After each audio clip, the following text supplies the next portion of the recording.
Bismillahir Rahmanir Rahim. Alhamdulillahi Rabbil Alameen. Wassalatu wassalamu ala Sayyidil Mursaleen wa ala alihi wa sahbihi ajma'een. Amma ba'd. Qala Allah tabaraka wa ta'ala fil Qur'an al-Majid wal Furqan al-Hamid. Asa an takrahu shay'an wa huwa khayrun lakum wa asa an tuhibbu shay'an wa huwa sharrun lakum.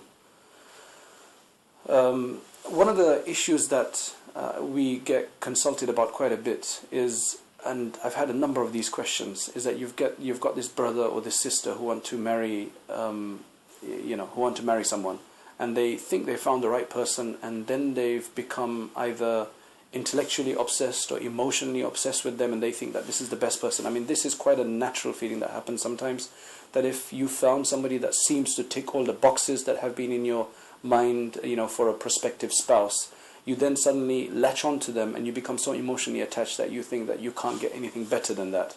And then what happens is that if there's ever a hitch, if there's ever an obstacle put into your path in terms of that marriage, maybe your parents don't like that person, or maybe their parents won't agree to it because you're from a different background, different ethnicity, different caste, different language, or they just don't like you for whatever reason, or you've got family problems with them, your father or your mother or your family had any issues with them. I mean, these are all different manifestations. I've seen all of these issues, with all of these different issues that have come about. What happens is you get these emails, you get these people consulting you about what can I do? What's the most effective thing to overcome this hurdle, this obstacle? How do we deal with this issue?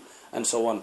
I think one of the things that we have to understand here is that we don't know what's the best thing for us. Allah subhanahu wa ta'ala says is that sometimes you may love something, you may really, really want something and desire something, even though it's bad for you, it's actually disliked for you, it's actually harmful for you for the future. And then in some cases, you may just dislike something at the outset. You may have some kind of hatred for it, you may have some kind of dislike for it, you may not have any kind of love for it, but it's actually better for you. So we don't really know, because that's how we are, that's how the world works. I mean, we know from our past experiences and our history, our own history, that sometimes we've thought of things in a particular way, but they've come to be something else as well. So how do you deal with this issue? Firstly, what I normally say is that, look, if you really want something in life, ask Allah subhanahu wa ta'ala for it. As long as it's halal and as long as you're doing it in the right way, then it's permissible for you to ask Allah subhanahu wa ta'ala, persist in your questioning without asking for something unusual or something embarrassing to happen. Essentially what we're saying is that you can ask Allah subhanahu wa ta'ala. I normally say, look, if you really want something, get up for tahajjud prayer, give some sadaqah, get up for tahajjud prayer, and then make some sincere dua for a number of days, right? Now, if Allah subhanahu wa ta'ala really wants you to have that, these dua should be powerful enough. But you must always also remember, and this is the most important thing, you must remember that we don't really know if this thing is good for us or bad for us. So as much dua as you make, you should definitely give that a chance, and you should really ask Allah subhanahu wa ta'ala.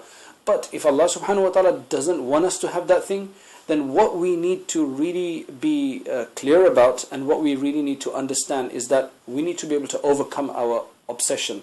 We need to overcome our emotion, and we mustn't then reduce our own lives to some kind of a miserable existence, where just because we can't get them, we're going to be trying that for years and years to come. We have to be realistic about it. We have to be reasonable about our pursuits. So what I normally say is that, look, you will try to do the best that you can do. You will try to make as much dua as possible, give sadaqah, do everything in your ability between you and Allah subhanahu wa ta'ala to make this work.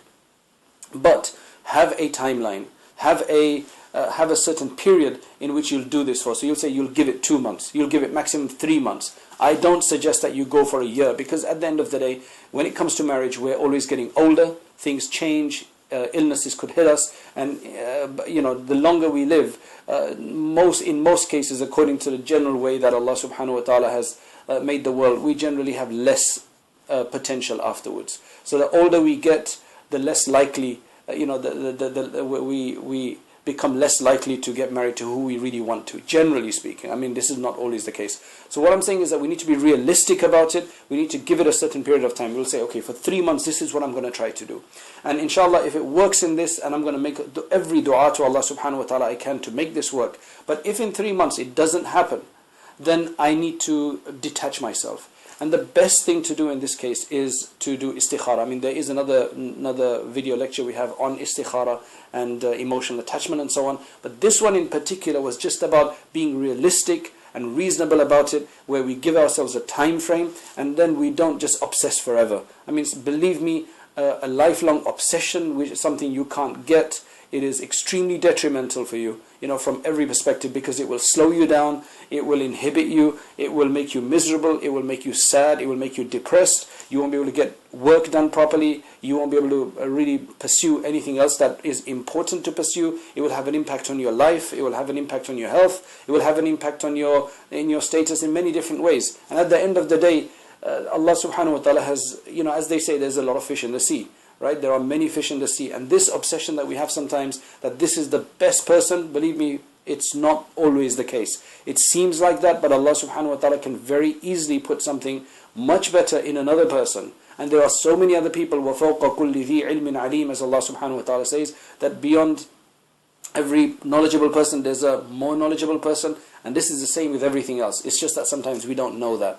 So again, to reiterate, let us not think that the thing we have is going to be the only thing for us, and we're going to pursue it until we get it, or even if we don't get it, we're going to pursue it until we die. That kind of an obsession is not really reasonable, and it's really detrimental for us. So Allah subhanahu wa ta'ala give us the tawfiq. Allah fulfill, we make dua to Allah subhanahu wa ta'ala that He fulfill our permissible desires, but He also make us reasonable in the way we pursue things and in what we pursue, and may Allah guide us aright. Allahumma alhimna rushtana wa a'idhna min shururi anfusina. That's a famous dua, that's a very powerful dua, which means, oh Allah, alhimna rushtana, inspire me of my ways of guidance, inspire me in guidance, guide me essentially, inspire me with my guidance in the way I'm supposed to do things.